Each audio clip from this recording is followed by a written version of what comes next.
morning, everybody. Welcome to today's 1 Million by 1 Million Strategy Roundtable for Entrepreneurs. 1M1M, as you know, is the first and only global virtual incubator and accelerator in the world.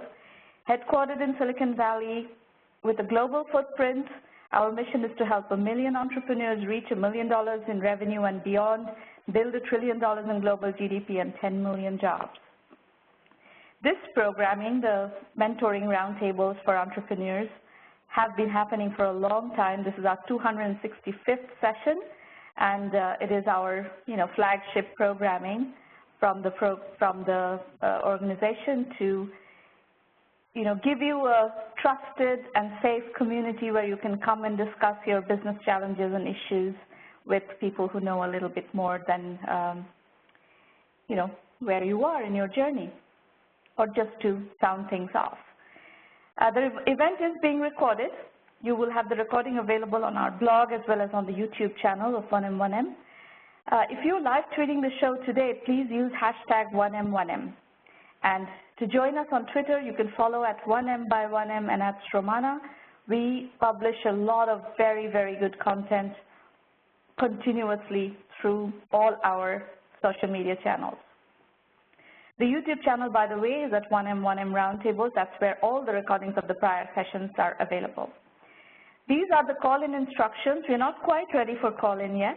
I will put these instructions back up when we are ready for call-ins. And you can start thinking about what questions come to your mind as you're going through the session with us, and file them away so that you can ask them either by calling in or in public chat in due course. We have published from 1M by 1M 12 volumes of Entrepreneur Journeys books. And today's discussion will be focusing on one of the themes around which we do have a book, From E-Commerce to Web 3.0, How to Leverage the Evolution of the Internet. And it's also a core theme in the 1M1M program. We see a lot of entrepreneurship happening in this area. And today I've invited Alexander Zacke, founder of Auctionata. And Alexander is Austrian by birth and is doing his company in Berlin. So as you know, we try to bring you an international perspective, and today we have with us Alexander, who is going to bring us a very interesting perspective on what's happening in Berlin and in Europe in general, as well as a very unique and exciting company, what he's doing with Auctionata in the domain of Web 3.0 and e-commerce. Welcome, Alexander. It's a real pleasure to have you here. Thank you. Thank you very much for the invitation. You're most welcome. So, Alexander, I will, what has piqued my curiosity all along, ever since we first spoke some time ago, it's been probably a couple of years now that we have been following what you're doing. It's just fascinating what you've been able to do. So let's kind of introduce our audience to the thought process behind Auctionata. You know, and some of you who in the audience also have been following my writings around Web 3.0. As you know, my vision of Web 3.0 is captured in a very simple equation. Web 3.0 equal to 4C plus P plus VS. The 4 C's are content, community, commerce, and context. P is personalization. VS is vertical search. So in my opinion, Auctionata is the quintessential Web 3.0 venture according to this definition. It makes use of all the different aspects of, bringing a web user experience to bear in the context of high-end auctions.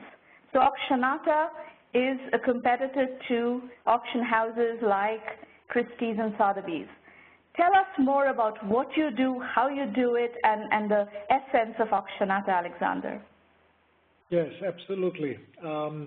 I think that the fundamental difference in your equation is that the way you actually group the 4 C's I would do it a bit differently. It's obviously the equation works either way, but I typically start with commerce. So, and the commerce aspect, I think, is fundamental to what we have built at Auctionata. It has always been a primarily focus of our business model, obviously, but also about the fundamental strategy of the company, the way it was laid out from beginning. Because auctions are always about commerce, and everything else has basically to serve the aspect of commerce. And this is where the other 3 C's come in. That's content, community, and context. The context, I think, is the first key step that unfortunately many other have missed, and that is that the original concept of the auction, as it was invented 400 years ago, has to be put in context with current 21st century commerce requirements of the audience that is being served. And so for us, it was always key to build the business within that specific context and to never leave that path. So what we built is a live stream auction channel, if you will, where we basically have auctions that we broadcast to a global audience with a large variety of auction products, which are cars, watches, wine, jewelry, paintings, design, basically name it, you get it. And the next one obviously is the community, because an auction, we all know, doesn't work if you have only one bidder, because then it's actually a buy now transaction. And once you have 2 people, you're already talking about a community. And so the big question in developing Auctionata was always about how do we actually incentivize and emotionalize our community so they get engaged in a situation, in a live situation where they're about to fight against each other to win a certain item. You could argue that's not necessarily a beautiful thing. I've been told most people enjoy the situation, but I think it's a question how you address it. And that has been the third major focus when we built the company. And the last one then is actually the content. The content is maybe not even the most important, but certainly the most difficult to achieve, because you need to have the first 3 in place in order to build content, in order to acquire auction goods that are desirable for the audience. Most people forget that anything we build would not work without that content. And we actually always make a little bit of fun of people who call this content, because the word content hides a little bit the difficulty in actually building it. It's so much more difficult than anything else. But as in any equation, it doesn't work without one of its components, and this is why you got the 4 C's. So this has indeed been the focus of the company. Now, personalization is something that we just started to focus on. Fundamentally, personalization does not only mean that the curation, the expertise, the product is personalized. It fundamentally also means that the user experience is personalized to some extent. And this is where it gets really tricky, because the more the inventory grows, the larger the content, the lesser people are willing to, or the more actually people expect us to personalize their search experience and personalize their interaction, which is difficult because in a growing company, you'll always struggle with the number of entities and ever-changing managers in the company who deal with customers. And so at the end, you even want to go to the point that you personalize the contact experience that the customer has with the company. And that obviously is a long way to go, but we have seen that some very large companies My favorite example is always Amazon, have been extremely successful in personalizing user experience. And so this is definitely a core Alexander, element. on that one, I'd like to interject for a minute. And, you know, one of the things you shared with me when we talked earlier is that you offer personalized valuations even when people, to sellers who have, you know, art or whatever it is that they're trying to consider selling, they haven't even decided they want to sell yet, but they put a picture and descriptions of what they have, and your valuation expert, the community of valuation experts, then take that information and provide them with some sort of a valuation estimate, even if they have not placed the object or item on auction on your site yet. To me, that is a personalized user experience, absolutely, right? It is absolutely, and we've actually even personalized it further through the process. We call it the sourcing funnel, because there are now all types of predefined interactions that the seller or the person that requests a free appraisal, which, as you remember correctly, does not mean that the item has to be sold through Auctionata. We have these people today also interact with our experts to even more personalize the experience and the reliability of the valuation. Now, we have to understand that the more we scale this, the bigger is the risk of inaccuracy and also lack of personalization. This is why it's so tricky, because at the end of the day, the number of valuation is about 100x versus 2 years ago today.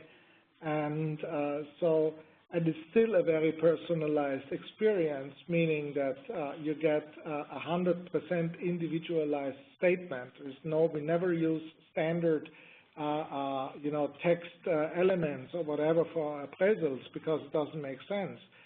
Because this would give you the feeling that there may not be any reliability to it if it's if it's standardized. People believe in it and reliability because of the personalized aspect to it.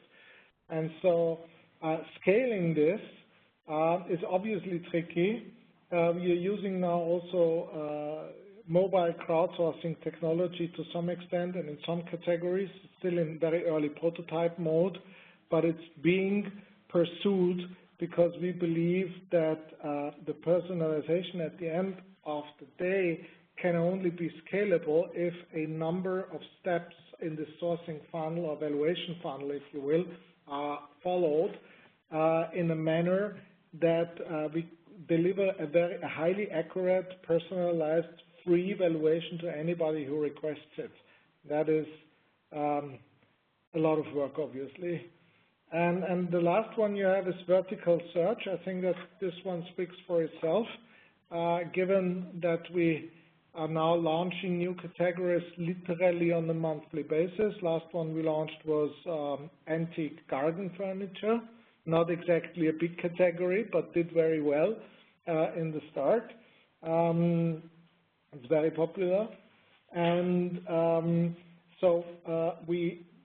when we talk about creating a live stream auction channel, the idea is about covering as many auction categories as possible, so that users think of us as a reliable source for, let's call it, unusual goods of all kinds, rare items, collectibles, obviously, art, luxury, vintage luxury items, anything that people think of when they think of auctions. And obviously vertical search within that context is extremely important. So, one thing that struck me when I first learned about your story is that this is your first venture, and you have raised a substantial amount of venture capital for the venture, and part of the trick of that has been your immense domain knowledge in the business. So tell us a bit about where that domain knowledge comes from. How is it that you were able to convince VCs to fund this company as a first-time entrepreneurs from Berlin? What's the source of the domain knowledge? Well, I think the one thing that's, that sticked with me when I read your last book and another one that I actually got from a friend, is that most entrepreneurs have a similar journey, and that is fundamentally it's very hard to raise the very first round. And then raising further rounds depends on your performance. But the first round, typically you do not have much performance to show, so people have to believe in your vision, and that is what makes it so difficult. Obviously, the follow-up rounds, we have always performed very well.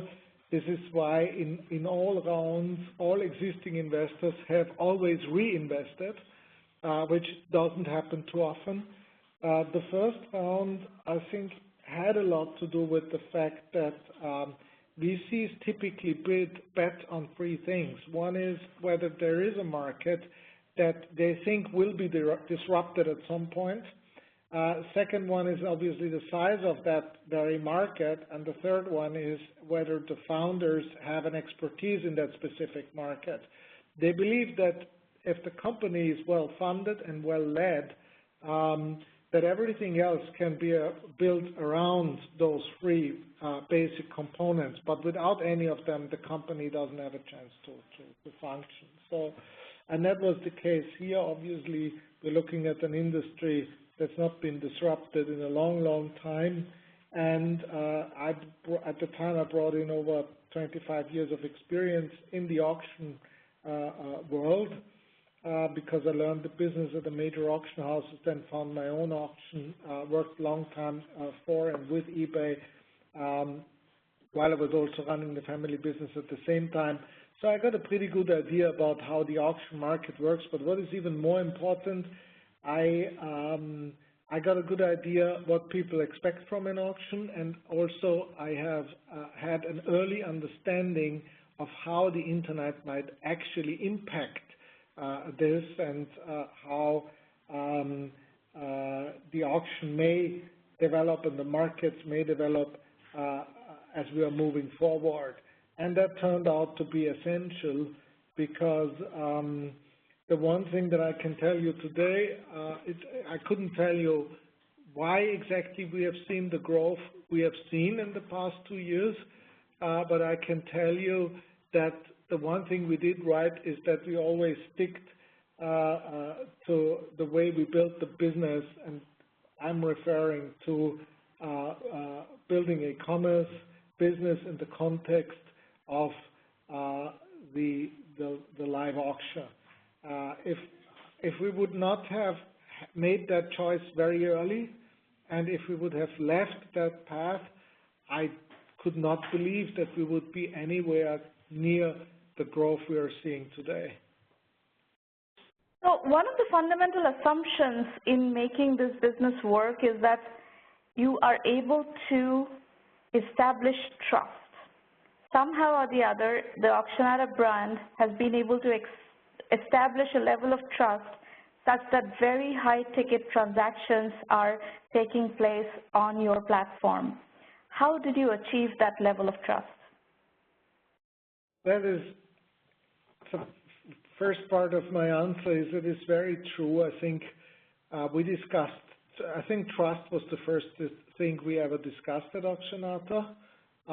Trust is the only thing we kept discussing all the way, and trust is certainly the most important thing for our business model, and trust is the answer I cannot give, because I don't know how to build trust, frankly, besides the fact that we try to be as honest as we possibly can, meaning we created some rules. We said, we'll never publish a sale result that is not real.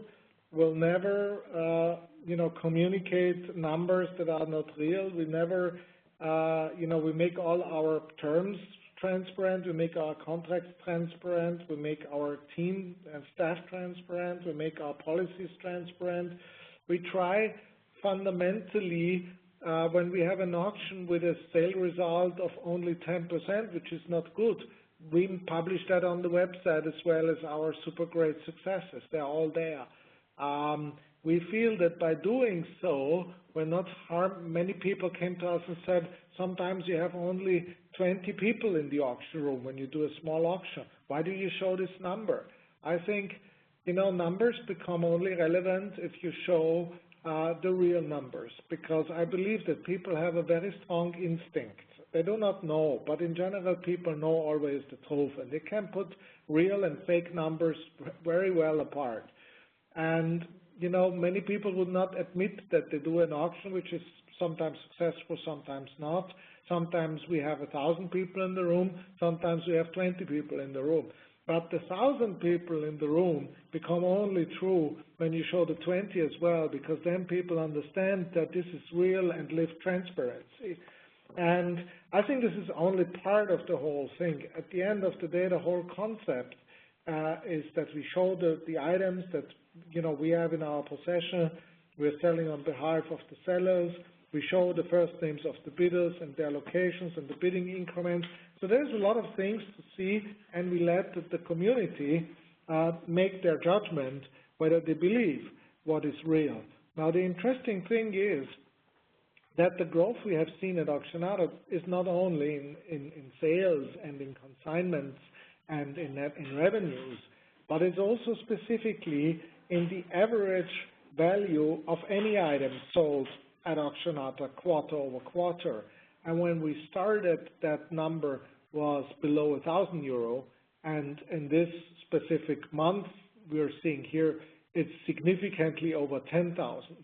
So it means also that the people are willing to spend or to buy more valuable items at Auctionata than they did 2 years ago, and I think, or 2.5 years ago. And I think this has to do with the way how we build trust into our DNA and into our culture. I mean, it ends up at the end of the day, when I write my emails, I always think that at some point some crazy hacker will all put them on Facebook, or I don't know. So I just always try to teach people to stay as close to transparency as they possibly can, because eventually it will show that the business is trustworthy, which is very, very hard to achieve. I have to say, I think the notion of maintaining as much transparency as possible has worked for us as well at 1M1M. Every single roundtable like this we do are online, and there are 265 recordings of our roundtables available on YouTube, and that kind of transparency has helped us also establish trust. So I think transparency is one of the ways you can establish trust. Now, actually, transparency is actually what made us become fans of the World Wide Web in the first place. Yeah, true. Now, what kind of market share do you have in the auction business right now, and are you on the radar of a Christie's or Sotheby's? Is there awareness, and do they consider you a threat now? What are you experiencing? I start with the threat. I don't think you would see a mosquito as a threat, let alone you will not ignore it when it's anywhere near you. That is, I think, the story of Auctionata. We still have the size of a mosquito compared to Christie's, but they're not ignoring us anymore. I mean,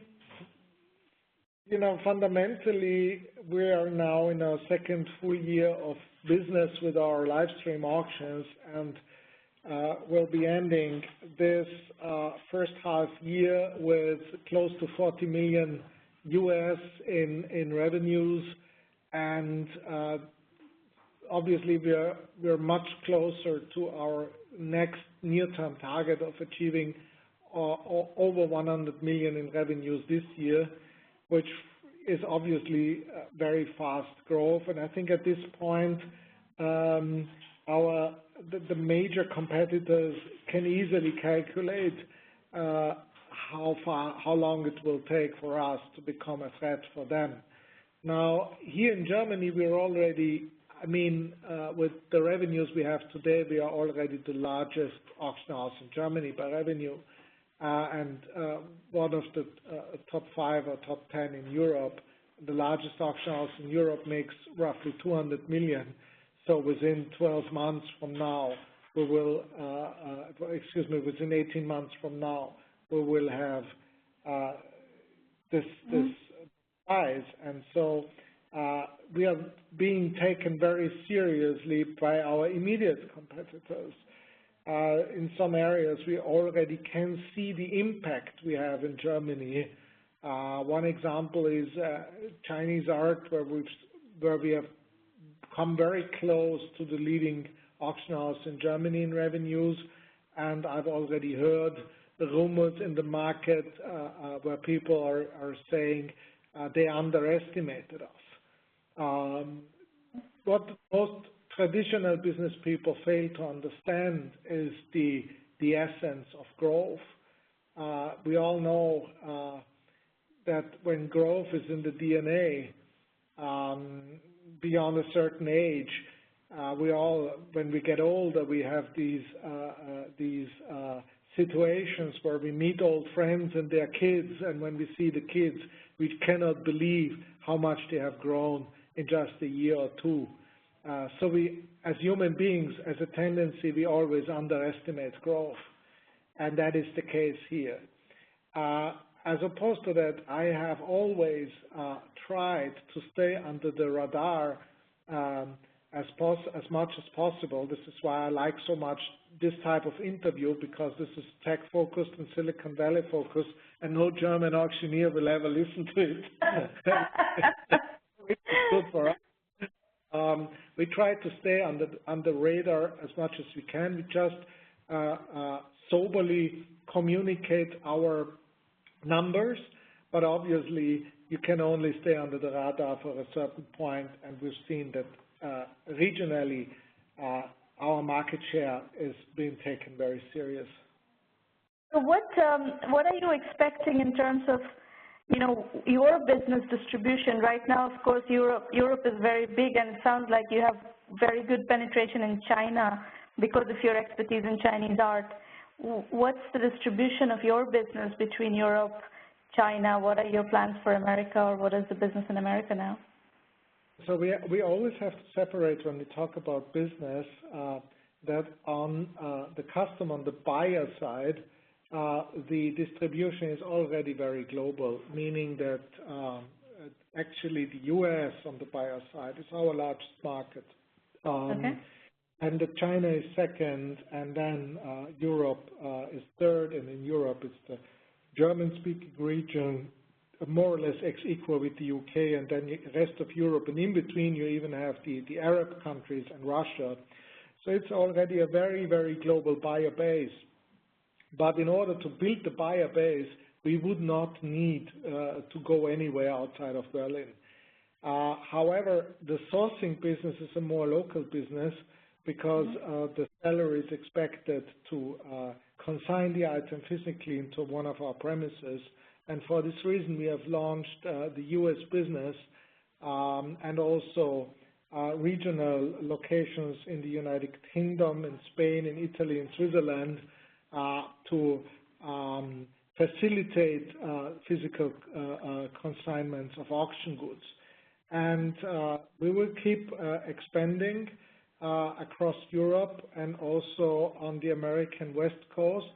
We are just spent about 6 months on building an expansion plan, a global expansion plan for the next 3 years, and that is going through our supervisory board in September and for execution starting in 2016. But then we will have also tangible and sustainable data coming from the performance of our European offices and also from the United States East Coast. So based on the revenue numbers that you described, you are very close to a unicorn valuation at this point, right? Have you raised a round recently that has put a valuation on the company? One thing where we really lack transparency is actually the discussion about the valuation. We don't see a lot of value in that. What I can tell you, though, is that the answer is no. We are still very far away from a unicorn valuation for a simple reason, is because, as I mentioned, in all rounds, existing shareholders have always invested. And since the number of existing shareholders is much larger than the number of new shareholders, they have dominated the Series C round, and the employee stock option pool has always been in a non-dilution situation. So it means that the only reason to raise the bar for the valuation would have been the new investors, which contributed only about 1/3 of the last round. So we had the choice of pursuing a very high valuation or putting a very reasonable price tag and being able to choose from a large number of investors. And so at the last round, we had the Hearst group, which for us is extremely important due to its publication network across the United States, which helps us in our expansion in the United States. The same obviously accounts for a group Arnaud, who is the largest luxury group. So these prestige investors, if you want to call them prestige investors, typically use their prestige to negotiate strong discounts in their investments. And so this is something we have discussed at length, and at the end of the day, we said we'd rather go with investors who can really help us with our expansion in favor of a valuation. Now, we are still having this discussion because there is a possibility for us to IPO the business next year. We've been working a lot with the German Stock Exchange here in Frankfurt, which is, as you know, one of the leading stock exchanges in the world, actually the second largest. And we had a long meeting yesterday, a pitch series with 21 major funds. And there was an anonymous poll, and among some questions, one was which company the investors felt would have the biggest chances to perform in the stock market next year. And Auctionata made first place in this poll. And I think one of the reasons is, again, a reasonable valuation. As always, you always have to choose how you position the company, and this is maybe one of the exceptions where we said we'd rather remain in the position to be affordable, and as opposed to that, we can choose who we want to have in our board and who not, and that has proven to be very helpful for our growth. However, I agree. Given the fact that I think in the current month, the current quarter, actually, the company will be profitable, and I think it will remain profitable more or less until the end of the year. And given that season over season, the growth has been always constant, 180%, if we would go with these numbers to the stock exchange next year, we'd likely achieve unicorn status. Fantastic. Very mature strategy of how you've navigated the valuation waters. I see a lot of entrepreneurs making very stupid choices in, getting to unicorn valuation, but without the fundamentals and, terms right. But you have made very, very, very smart choices. Now, last question. Mentioned, I'm a first-time entrepreneur, and so. Yes.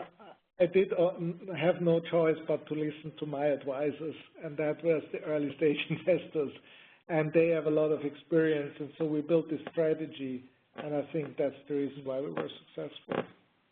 Great. Now, what about doing this business from Berlin? What has been your experience?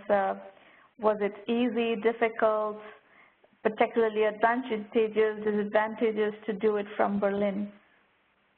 So, I mean, at the end, there is 3 major startup hubs in Europe. One is Berlin, the other is London, and the third one is Tel Aviv. And then now, so this is, looking back at 2011, now there are more, and the European startup ecosystem is growing fast.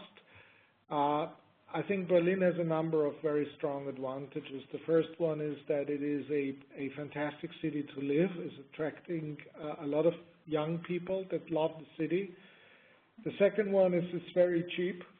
It's incredibly cheap. I think, one day in the valley is like 1 month in Berlin, and that's, I think, it's not an exaggeration. I saw some leases in the Bay Area, and I was shocked because I have a large apartment. It's about 1,800 square feet, and I pay rent. My rent is 900 euros, so that's 1,000 US. I think that's what you pay for a closet in the valley, but per week, not per month. The third one is Berlin has a history in being a place where young people from all over Germany come that are, how should I say, non-mainstream people, people that, creative people. And we have been overwhelmed by the number of young people we hired and who have grown with the company from trainee positions to leadership positions within very little time, and we see this journey going on, and it's the most fascinating thing that I have ever seen anywhere where I worked. And I'm not sure whether this would be possible anywhere else, at least not in Germany or Austria. I think this is typical for Berlin, that you have these young people coming here and growing so fast into not only strong professionals, but even in some cases to young leaders. And that's been amazing. I think this is what speaks most for Berlin. Well, Alexander, you're doing some very important work for Europe's sake. Europe really needs businesses and business leaders like yourself to come out of the economic malaise, and from what you're describing, hopefully Berlin is creating a cauldron of such leaders for the future, and I wish you all the best. We will be following your company. I love what you're doing.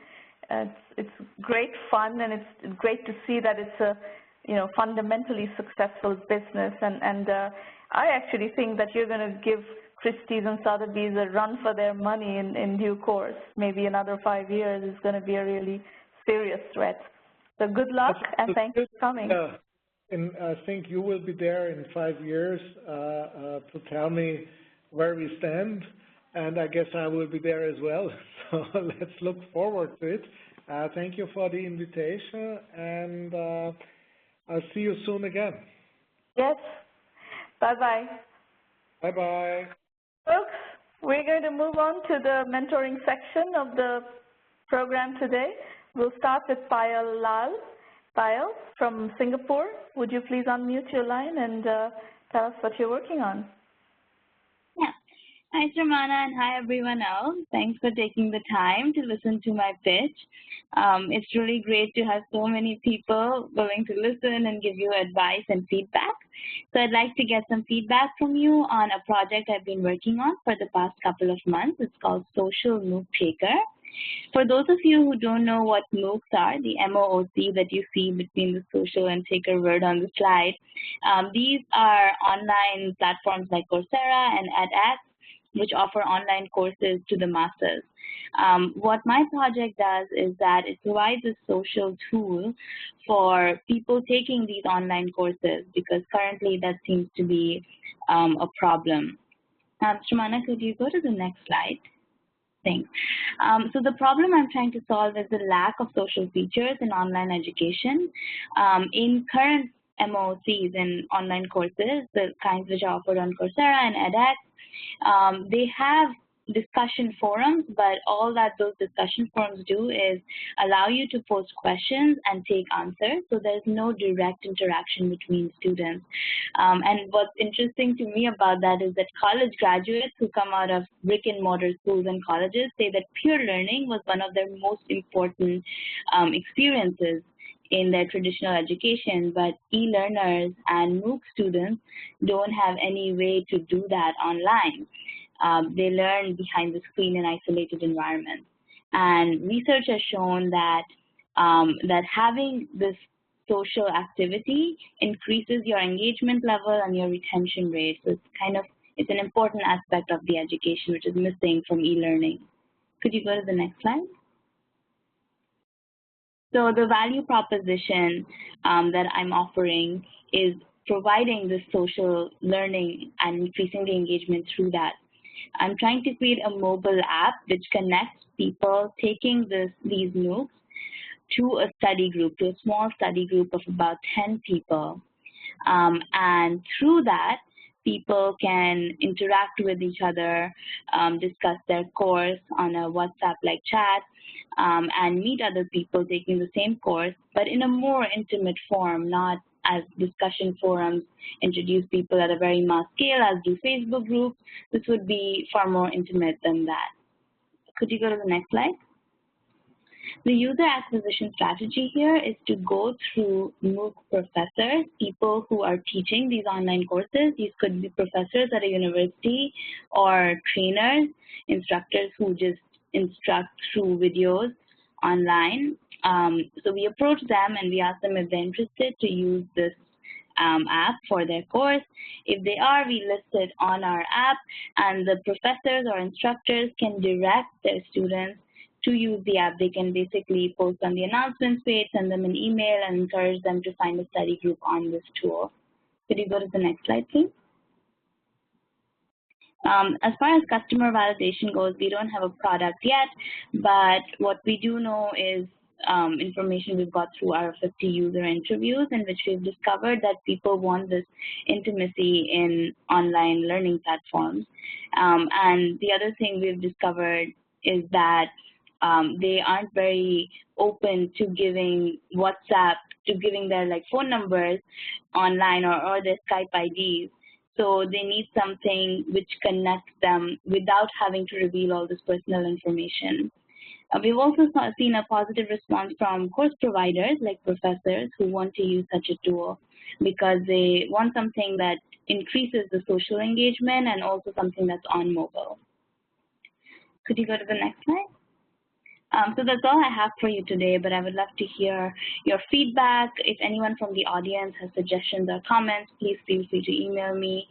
And if there's any time left, Romana, I would also like to talk to you about the competitive advantage aspect, because we have something that any competitive advantage, because we have something that any competitive advantage, because we have something that any competitive advantage.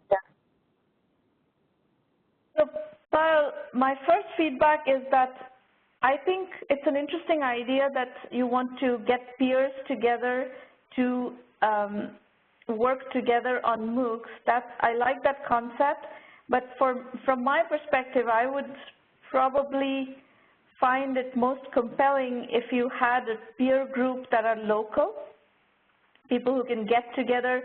Let's say the group kind of decides as a group to look at certain number of,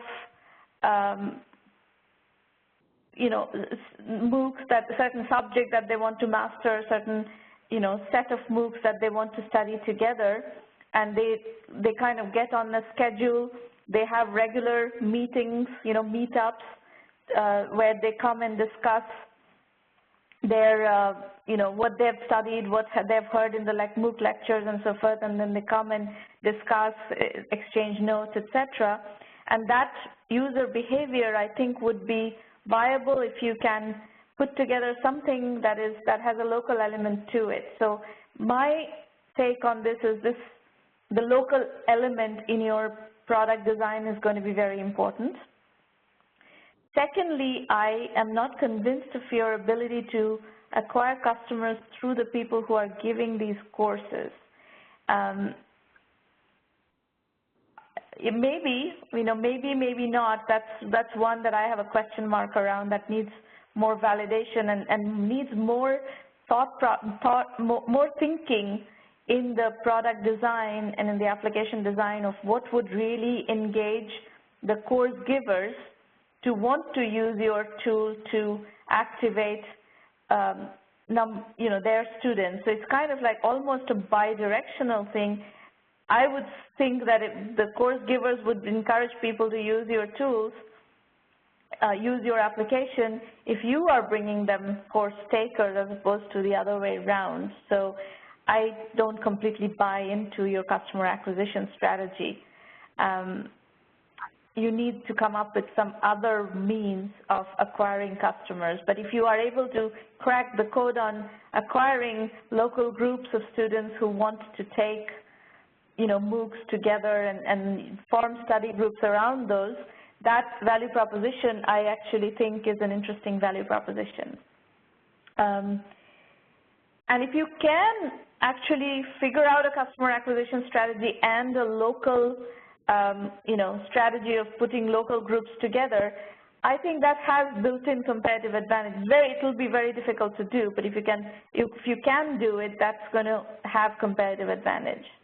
So the competitive advantage is in figuring out those elements and in figuring out how to execute on this. And if you can execute, that will have competitive advantage. The next big question here is, what is the business model? I haven't seen anything on the business model, so that's something. Without a business model, you cannot build a business. So those would be my. Yeah. Those are great questions. Thank you for bringing them up. I think the first two I've gotten some insights on in the past couple of months, and I think you might be interested in some of them, because the thing you said about the local aspect, people coming together, one thing we understood about user behavior is a lot of them don't want to meet people. Some of them do, so we kind of built in this feature which allows people to form a study group in the same location or not. Some people just want to meet people from other countries. But what's interesting is that a lot of these people who want a local study group don't want to meet them because they say they just don't have enough time to meet them. A lot of them are just people who are employees who are upgrading their skills, so they may not necessarily have the time to fully immerse themselves in a MOOC like this. But you're definitely right about having a local element. A lot of people consider that very important. So we have built that feature in. We haven't. Payal, is that if people are not going to be very serious about studying with these other people, if they're going to be cavalier, if this is kind of like a nice to have, it's a social way of meeting some other people in different countries, there are many other ways of doing that. They don't need to be in your study group, and then they're not going to be the heavy-duty users. They will definitely not pay for it. So what you want are the serious people who really want to study with other people, and my sense is if they're willing to make that kind of commitment, they would want to make that kind of commitment only with people who are going to be doing this with them in person. There's a huge, huge difference between people who are willing to, just kind of make cursory commitments versus people who are really wanting to make immersive, long-term commitments that include financial commitments. And your interest is in the latter group, which is where your business model is going to come from. I see what you mean. So you mean that the seriousness of the user will also depend on whether they end up staying and whether they end up paying. That's a very good point. Yeah, business model is something I'm still trying to figure out. So you're absolutely right about that, and that's a very valid point. You're going to have to build enough value in the application for the study group to want to use the application as the central hub of, working with these groups, keeping track of what modules have been completed, what have been the discussions and so forth. So you want them to be using your app as the mode of collaboration. It's like a collaboration app around MOOCs. So if you want them to actually pay and subscribe to this app, then you would want you would need to provide enough value in the app. So the product design is going to be very important to facilitate that. So if I were you, I would kind of only focus on the really serious immersive users, which my assumption, and you're going to need to validate this, is that this is going to be the people who will want to meet and who will want to do the immersive experience, and then you need to figure out what is the product design that is going to engage them and want them and compel them to pay for the application. All right, thank you, Sramana. That's good feedback. I will take that into account. Okay, very good. We are going to go to Aditya next. Aditya, you're... Hi, Sramana, can you hear me? Yes, we can hear you. Hi, thank you so much for inviting me to 1M by 1M. So I would, could you please go to the next slide? This is Aditya Ahluwalia, and I live for experiences. So I am the voice person today for Zacke, which is an anonymous buddy rating social network, which helps you know, manage, and improve your social reputation. The next slide, please. Right. So who is my target customer? My target customer are people on the peer-to-peer networks. So what is happening right now is that the world is full of user-generated content. And this is why peer-to-peer networks are thriving, be it in carpooling, be it in room sharing, be it in dating. So what they require right now is trust. So how to get that trust? So if I were to ask you, are you a good person? You would say yes. But if I were to ask your friend that as a social person, the social actions you do, are they good? So he will be a true judge of social actions. So what we need to do is we allow your friends to vouch for your good qualities and at the same time make you aware that you lack anonymously. Our target customer is the peer-to-peer networks, and the Zacke will give you a social score, and this can be analogous to the credit score for financial transactions. So as credit score defines all financial transactions, social score would define all social interactions happening. The next slide, please. Okay, so now comes the question, how do you do it? So if you use Tinder or any application like Tinder, you see there's a left swipe and a right swipe. So every right swipe is a +1 and every left swipe is a 0. So what happens is, if I choose to rate you on a quality, and let's say Mark Zuckerberg wants to rate you on a quality, or your close friend wants to rate you on a quality, if the weightage is same, then the entire concept is flawed. So what we have done is we have figured out a coefficient of relationship called the authenticity rating, authenticity coefficient, that is crowd first, and this is analogous to the page rank of Google. So what it does is it will define your weightage when you're rating a person with respect to your relationship with that person, B, his social activity, how active he is on different social networks, and C, how active he is on the app. So this AR is crowdsourced, so it's very difficult now to make a fake profile and destroy somebody's reputation. If I need to get your reputation down, I need to either ask Mark Zuckerberg or your close friends to downrate you. And every rating is multiplied by the AR to get the total score. Could you move to the next slide, please? Right, so customer acquisition.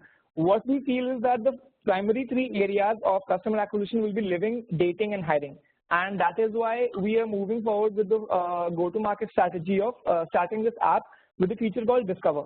So this app will be taking on Tinder hands-on, and it will be the most authentic app ever in the dating market. How? Because you will be vouched by your good qualities by your friends. So now you can actually find people around you which are similar to you with respect to your personality. Dating, and as soon as we get traction on the dating platform, the other job will be to get this score acceptable across living networks and hiring networks. So imagine the Airbnb, accepting our score as yes, you want to share a room with somebody. This is a social score. These are the top 3 qualities. Which is the personality you want to share the room with?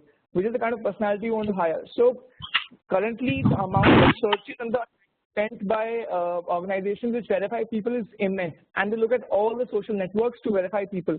But what do you see on Facebook? You see my car, you see where I travel, you probably see my girlfriend's face, my friend's face, the clothes I wear, but you never come to know what kind of a person I am.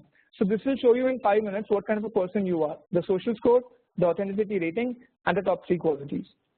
The next slide, please. So yeah, my questions to you is that this is my second startup after I failed in my first one. So I have a really good network of investors in India, but I'm not able to crack the outside market. What I believe is this is a global product. So if I don't get global support for it, it will not reach the scale it can if released well. So your first question is how to seek investors for the same outside India for your seed round. Unless you can show traction on something like this and proof of concept, no one's going to fund you. Not in India and not outside India. I just don't see these kinds of concepts. They are, you know, you have some idea that this is going to work. Most people, you know, don't really buy into these ideas. So people are not going to write seed checks for this kind of stuff.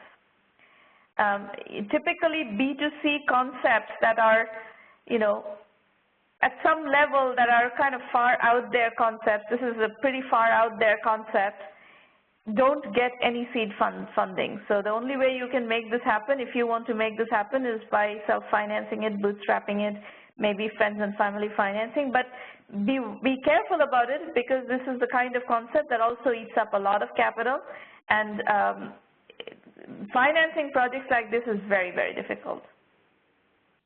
So, unless you can create something that takes off like wildfire, and if you do, then you will be able to attract follow-on financing, but you'll have to show that kind of huge traction up front with your own resources. So, Mana, I would want to ask you a different question because of what you just said. So currently, I have a team of 18 working on it parallelly. So this idea we got on 16th of May and will be out in the market by the end of July. So that is the speed at which we're executing this idea. Why we believe, so the question I'll ask is, what is the kind of traction you feel I should be aiming at for, to, get that wave out, key as there's a new social network has arrived. So what is the kind of figure which you have in mind? So the target we have for us is 1 lakh. Millions of users. Okay. All right. And your second question is something that, you're saying feedback on identifying the correct pain point and defined solution. Right. I'm not convinced about what you're doing, to be perfectly honest with you. And, right. and part of the reason I'm not convinced is that you are assuming that people are going to want to rate other people. It's not an assumption. People can rate other people's content, people can rate other people's music, people can rate other people's creation of some kind. People rating other people on character, I don't think people will want to do that. So that's a fundamental assumption that you're making that I personally don't resonate with. I wouldn't want to do it. But, my philosophy as far as 1 million by 1 million is concerned, I never say that something is not going to work. Because who knows, right? A lot of things work, and you know something that I don't know, or you have some instincts that I don't have. Just because I don't feel like I would want to do that may not be the final word on something. So I don't want to discourage you from pursuing your vision or anything, but I don't feel comfortable judging other people's characters and rating other people's characters and stuff like that. And especially, who am I to do that? It just makes me feel very uncomfortable. The whole concept makes me feel very uncomfortable. So just to put you a little ease, the reason of thinking such a concept is that currently, so if you want to know a person, the best people who know a person are his close buddies, his close friends, and the way he behaves in society. So if I want to ask that, are you a meticulous person? So the question will not be, are you a meticulous person? It's going to be, are you kind of a person who will brush his teeth twice a day? So I've associated every quality with situations. I have no idea whether my friends brush their teeth twice a day or not. How the hell do I know? I don't sleep with them. Right. Sure. Yeah. I mean, the basic point was, that's just an example. The basic point was associating a quality with a situation, and where you can tell your heart that how would your friend behave in a situation like that. So that is the point of I mean, the reason the social networks in particular these are not about technology, it's about psychology, right? Psychology, sociology, right. How people behave in social situations. So right. If you're asking me to rate my best friends, am I going to rate even every person, nobody's perfect, right? Even if they have negative qualities, am I going to want to offend them by rating them negatively on certain, character aspects? Why? What's in it for me? Why am I doing this? What, other than losing my friends, what is the incentive? What is the outcome of this for me? So when you rate somebody, it's going to be anonymous. So the person will come to know which of the people feel this quality is not good and how many feel the quality is good. And what is the social score of those people? How do you ensure authenticity? So the authenticity and authenticity tend to be, you know, at odds. I'm mad at somebody. I'll go ahead and rate that person negatively. And maybe that's because I'm mad at him that I've rated him that way. So that is taken care by the algorithm we have, which is the AR. So every rating you give, every weightage, the weightage of that rating is proportional to your relationship, again, the social activity, and how you previously rated on the app. So if you're rating somebody impulsively, the algorithm will. Yeah. So Aditya, I'll be very honest. I'm not convinced about your concept.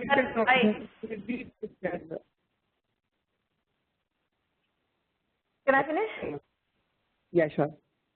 I'm not convinced about your concept, but as I said, I'm sure you know something that I don't know, or you have a certain vision that I don't share.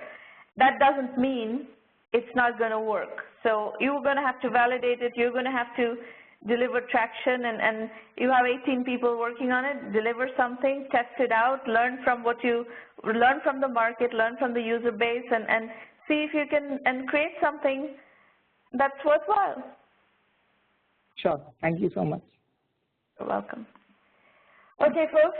I am going to spend a few minutes explaining to you how we work in 1 million by 1 million, especially for those of you who are interested in joining the program.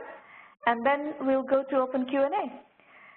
So one thing I'd like to request all of you who are participating in these programs, and particularly the ones that are finding value here, please spread the word. You know, we are looking for serious entrepreneurs who want to build serious companies. And serious companies don't get built overnight. They take a long time. And we are looking for those kinds of entrepreneurs who are willing to put in serious chunks of their lives against a vision, whatever that vision may be, and building something consequential. So everything resource-wise that you're looking for in 1M1M is at 1mby1m.com. And amongst those resources is our blog, which is free and which is full of exciting, inspirational, educational, and informative information. So there's tons of entrepreneurs who are profiled, featured, interviewed, etc. Lots of information about the industry's trends. We work in technology and technology-enabled services only, but within that domain, we provide extremely deep content. We also have the Entrepreneur Journeys book series, which I talked about earlier in the program. We've had 12 volumes of Entrepreneur Journeys so far, and you'll find all of them on Amazon Kindle, and the first 5, you will find them also in on Flipkart in India. So this is what the site looks like. There are tons of videos, video FAQs, information about the programs that you would find, questions that you'd find answered in the FAQ videos. We have done 265 roundtables as of today, and over 30,000 people have participated. So this has been around. It will be around. We hope to continue to bring you this programming for a long time. The free public roundtables happen every week. So if you want to pitch or attend, please go ahead and go to the free public roundtables page on the website and register. We also have the premium program where we offer extensive methodology guidance to put one foot before the other. I work with you very closely through this program.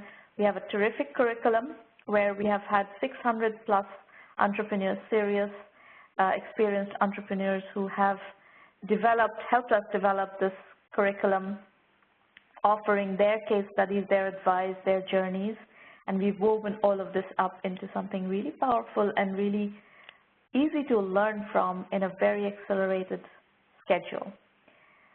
We do help you with business development, introductions to all kinds of people, customers, potential channel partners, investors, media analysts, etc. And we provide you with strategy consulting, mentoring, coaching, whatever you call it, essentially the sounding board function, the advice function of helping you make progress. The $1 Million Club is a link that you will find on our homepage where you'll find case studies of successful 1M1M entrepreneurs. And the 1M1M value equation we provide an ROI analysis of, which is about $375,000 plus 5 to 10% equity worth of value for just $1,000 annual membership fee and no equity. This is a very differentiated, very high value program that we have managed to bring to you in a very, very affordable, at a very, very affordable price point. And that was part of the goal because our vision is to democratize entrepreneurship education and incubation. And in doing so, we needed to achieve that at a price point that people all over the world can afford. So that's how we got to the $1,000 annual membership fee. And the entire design of the program takes that into account. You'll find the 1M1M self-assessment, which I request that you take your business through these questions. It will force you to think about the things that you need to think about anyway. There's a lot of information on the website on how to use the premium program, what can you expect from it, video FAQs and so forth.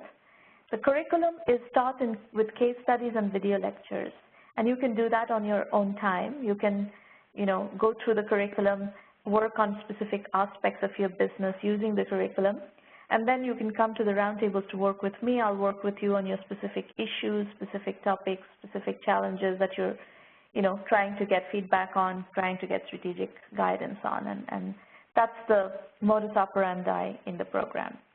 But you should budget. If you decide that you want to work with 1M1M, you should make sure that you are a self-learner. There is a huge amount of self-learning using the self-service mode curriculum, the video lectures, the case studies. You will need to put in at least 50 to 100 hours of studying time to master the methodology.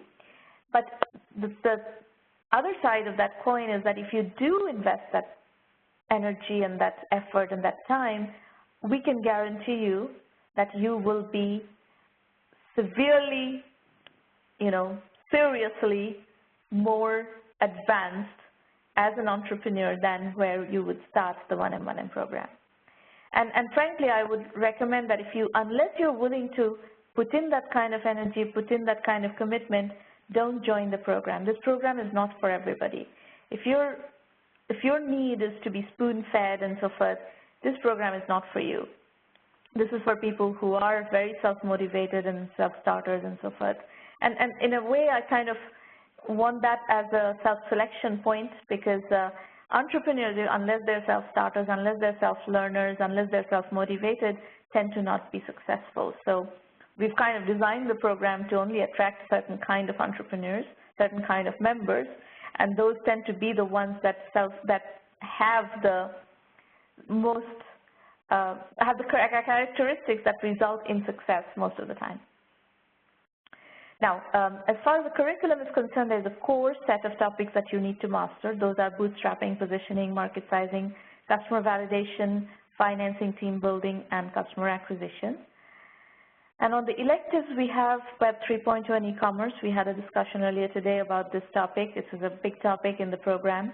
Cloud computing is a very big topic, and there are many subtopics within that: big data, Internet of Things, etc., trend areas. Outsourcing and consulting, we see a lot of services businesses, mobile and social apps, healthcare IT, online education, gaming, building unicorn companies. We have a special elective on building unicorn companies. We have a special elective for women entrepreneurs. So all of these are available to you, unlimited access, but you will need to study them. Our methodology is lean, capital-efficient, bootstrap startups. Whether you raise money or not, you're going to have to bootstrap your way to what we call fundability. And there's just no option. That's just the way the market works today. We do have a lot of clout in the media, and we will introduce you to our, network of media people, analysts, and give you access to our network in social media. So we have huge presence in the social media channels, and you can use our channels to get the word out there. And then we let you also use our blog to get your word out there. We have an affiliate program. Those of you who are trying to build entrepreneurship communities around the world, if you would like to partner with us, we are very happy to partner with you. Upcoming free roundtables, pretty much every week in July we are here. And the last book from the 1M1M program is Vision India 2020.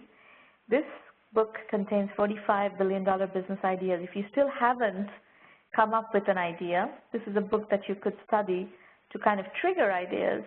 And it's written as if we're sitting in 2020 reflecting back on building these businesses. So it uses a technique called visioning, and I call it a futuristic retrospective. It's a very fun book to read, actually. It's fiction, essentially. It's like short stories, a book of short stories, except these are business ideas that have been developed into businesses. So you're welcome to take any of these ideas and develop them, and I will definitely work with you to help you make progress on that.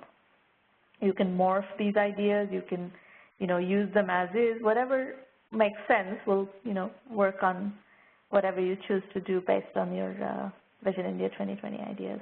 And by the way, those ideas apply to countries in pretty much all of the emerging market universe. It could apply to Latin American opportunities, African opportunities, East Asian opportunities, and so forth. We also have an incubator in a box program, which we work mostly with corporations on their corporate incubation programs. We are also starting to work with some other kinds of entities to use the incubator in a box program. Just to run you through the most recent Entrepreneur Journeys books, Billion Dollar Unicorns came out in January. Carnival in the Cloud came out last fall. Bootstrapping with a Paycheck and From E-Commerce to Web 3.0 also came out last fall. So, these books are focused. They basically double-click down on specific topics and with case studies, with perspectives and journeys of other entrepreneurs who have succeeded following those paths, bring you perspective, bring you nuances, bring you advice and mentoring. So it's almost like, each of these books are pocket mentoring from sophisticated, experienced entrepreneurs that you will learn a lot from. That's it, in terms of today's scheduled programming, that's it. We'll do some Q&A if you would like.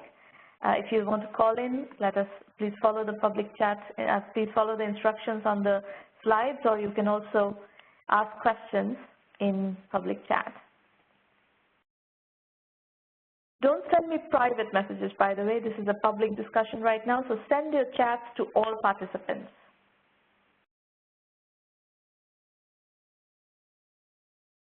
Anybody? Questions, comments? Introductions, you're welcome to introduce and tell us what you're working on, what brings you here, what are you looking for from the 1M1M program. And let me also introduce, meanwhile, to Irina Patterson. Irina will be happy to answer your questions about the 1M1M program. Her email is irina@1mby1m.com. She'll be happy to also get on the phone with you if you like.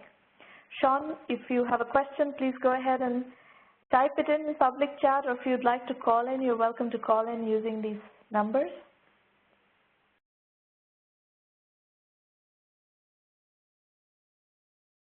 Anybody?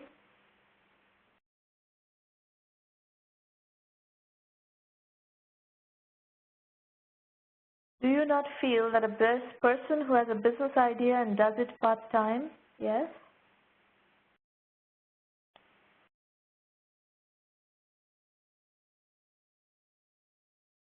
What is the rest of the question?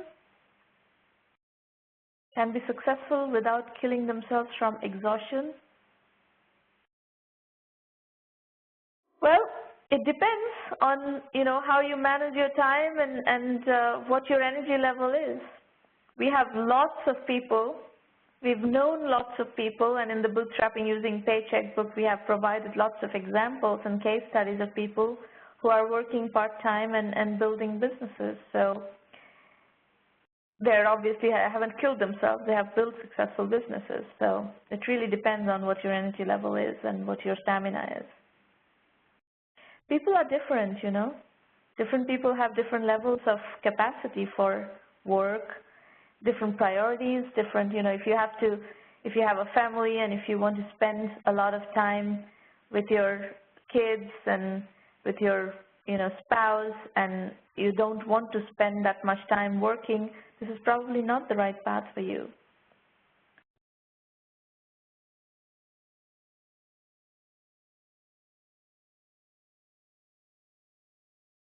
Anybody else? Other questions, comments?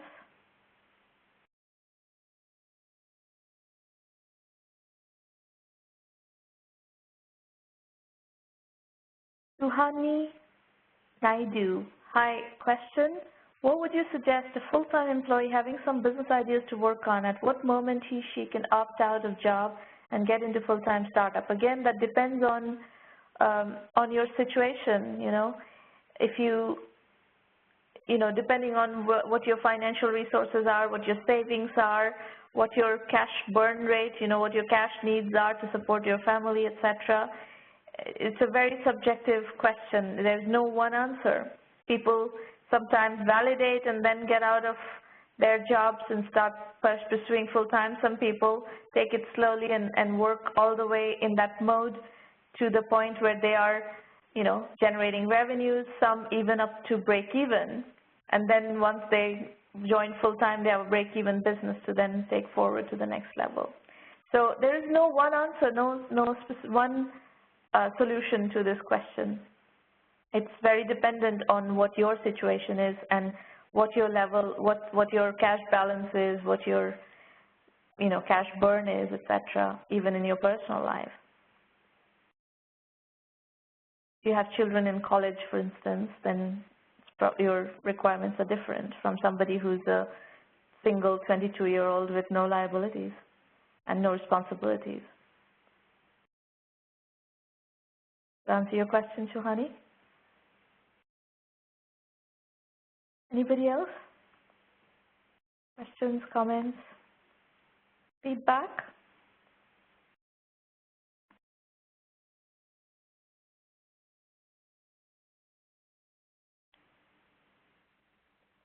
All right, well, if you don't have any further questions, then we'll wrap up for today, and we'll see you back here next week, Thursday morning, same time, same place. Please go to the website and register, and Maureen will be in touch with you with instructions. Thank you very much for coming. Bye-bye.